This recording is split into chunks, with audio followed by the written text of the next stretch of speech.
Of course. I'll be right back if you can right now. 5, 4, 3.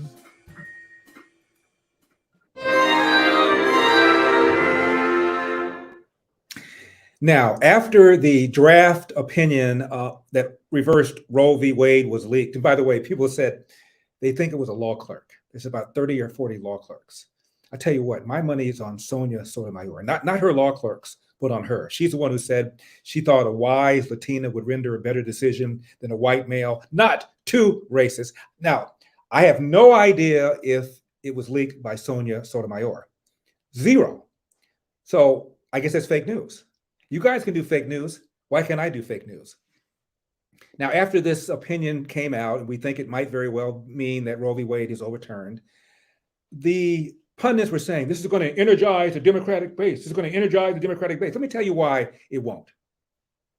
Because the Democratic base, like the Republican base, like the independent base, they're concerned about one thing: inflation, up 8.3% last month. Now, the good news is it's down 8.5% from the previous month. So it's trending in the right direction, or as the Biden administration likes to say, looks like it is transitory. Here's the other reason why it won't make that much of a difference.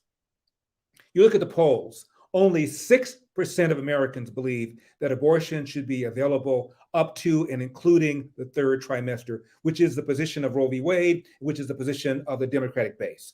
Most Americans believe at some point abortion should be made illegal. So it's not going to energize the base. The other thing is, I'm watching these pundits on TV, and they're saying that if Roe v. Wade is overturned, abortion becomes illegal. Wrong. What happens is the issue returns to the states. And prior to 1973, when Roe v. Wade struck down all the anti-abortion laws and regulations in all 50 states, abortion was available pretty much on demand to about 70% of the population. There's no reason to believe that if and when Roe v. Wade is overturned, and we certainly hope it is going to be overturned, that all of a sudden abortion is going to be made illegal. But that has not stopped the Democrats from going absolutely ballistic. Watch this. Has been declared on the American woman. How dare they tell a woman what she can do and cannot do with her own body? We are not going back. Yeah, they're trying to criminalize our bodies. Yes, they're trying to move toward states' rights, and we all know what state. How dare these men tell women what to do with their bodies? There was a poll that I saw by a Democratic pollster. Guess what percentage of men versus what percentage of women are pro-life? That's right. A greater percentage of women, according to this Democratic pollster, are pro-life than men. So I guess women are trying to tell women what to do with women's bodies. Please continue. States' rights means Not ever! Not ever! Never! The founding fathers didn't recognize abortion as a fundamental right because the founding fathers were racist, misogynist jerk faces who didn't believe that women had any rights at all. The 50 years of rights, the decades of precedent that has just been spit on. And racist, misogynist jerk faces. Okay, it's all good. Continue, please. thrown away in this draft opinion. No one is safe. This overturning Roe will be a mass criminalization event. Not ever! Not ever! Never! And honestly, at this point, I think we're all right to question the legitimacy of the court. It read like an anti-abortion activist wrote it, not a Supreme Court justice. These justices are acting like this is somehow something that they have the right to change. They do not have the right to change this. And this Supreme Court has said they don't care. They don't care about those women. What they care about is imposing their extremist view on the rest of the country. The Supreme Court is poised to inflict the greatest restriction of rights in the past 50 years. It's really quite a radical decision. The decision would be... Can I interject something here? One of my favorite programs was Firing Line, William F. Buckley. He had a show on PBS for some 33 years. And he's Catholic, although Joe Biden's Catholic, so it doesn't mean all that much. And he had on someone who was, they use the term pro-choice. I prefer the term pro-abortion. And he asked them, how do you feel about animals? He said, what do you mean? He said, do you care about animals? Of course I care about animals. And Buckley said, if you were walking down the street and you were passing your neighbor's house and you heard a dog whelping because the neighbor was beating the dog, what would you do? The guy said, call 911. And Buckley said, well, I happen to feel abortion is murder. And I'm not supposed to involve myself in the discussion when you're calling 911 because somebody is beating his dog. And I'm telling you, the guy didn't all of a sudden have an epiphany and say, you know what, maybe, just maybe I should rethink my assumptions. But I could tell that maybe, just maybe, he was rethinking his assumptions. Continue, please. Abomination, an abomination. One of the worst ever in modern history. Not ever. You see fascism down the line here. Not ever. Not ever. Never. This is the kind of news that rocks your world as a woman. Women have barely had any rights in this country most of the time that women have been in this country. My worry is that this is just the beginning. Next, they'll go after gay marriage and maybe the board, what is it, Brown versus Board of Education? Yeah. It's clear that they will try to turn back the clock to a time when women, people of color, LGBTQ people are second-class citizens. The story that women across America and the men who love them, or the men who might like sex, care about, is our fundamental right to abortion. Not ever. Not ever. Never. Fascist? Joe Biden even said that every mainstream religion keeps the question of when life begins as an open question. So Catholicism is not a mainstream religion.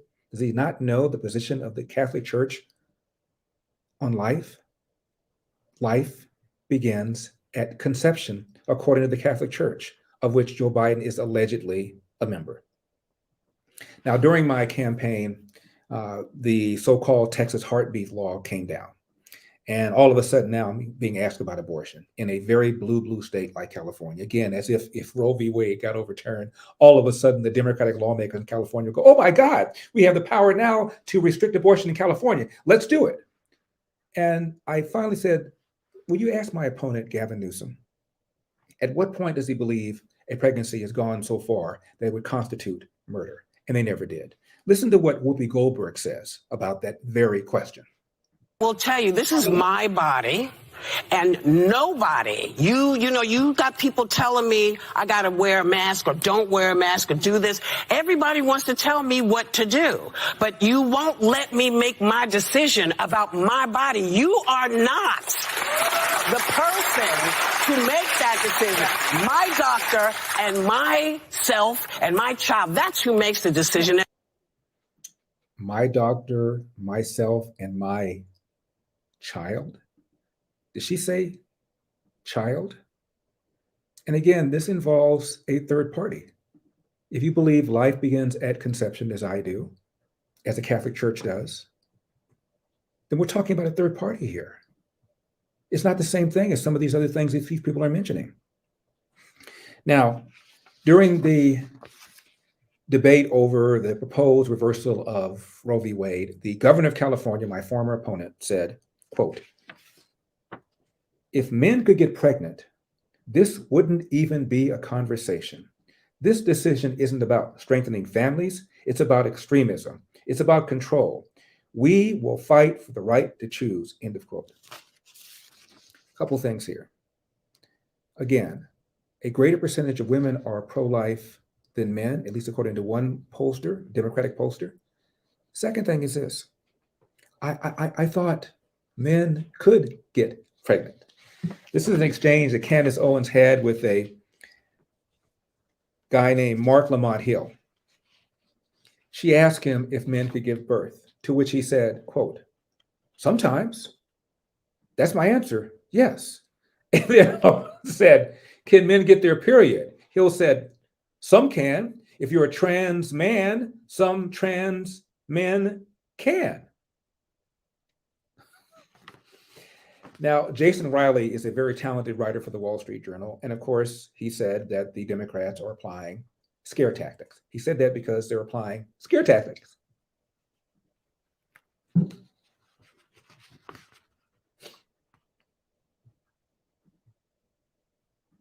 You have the video, Mr. These are scare tactics. This is being said with the November elections in mind, trying to get people to come out to the polls based on outrage over this. So yes, after Roe, they're going after contraceptives and gay marriage and interracial marriage. But as we know, Bill, if they do overturn Roe, not even abortion is going away in this country, Bill. It's going to be legal in about half the states. That number is probably likely to grow. over time. All this is going to do is return the abortion issue to the state level where it belongs. We also have Alito's draft opinion, which explicitly says that the legal reasonings being used here apply only to Roe and not to these other social issues that the left is now bringing up. So again, I think this is about scare tactics in the November elections. And I have a question. We keep hearing from all these women, the ones we just now played you a montage of, screaming and screaming and screaming, it's my right, people don't want Roe v. Wade overturned. If all of that is true, why are you so worried about putting it to the vote? After all, you keep insisting that people don't want Roe v. Wade overturned. If people don't want Roe v. Wade overturned, they won't impose abortion restrictions. So you've got nothing to worry about unless you are worried. And again, a growing number of Americans believe that there ought to be greater and greater restrictions on abortion, not fewer and fewer restrictions. Now, this former reporter deleted a tweet. Listen to what this reporter said. Interesting real-life trolley problem in America right now, tweeted a guy named Simon Gwynn. He used to work for something called Haymarket Media Group as a journalist.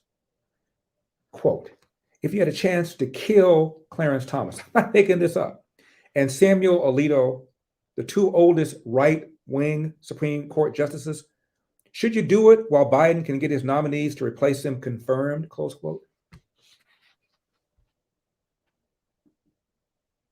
Can you imagine if somebody tweeted, you know, when Donald Trump gets back in office in 2025, and you could kill Judge Ketanji Brown Jackson, would you do it while Donald Trump is still in a position of nominating her successor? Are you kidding me?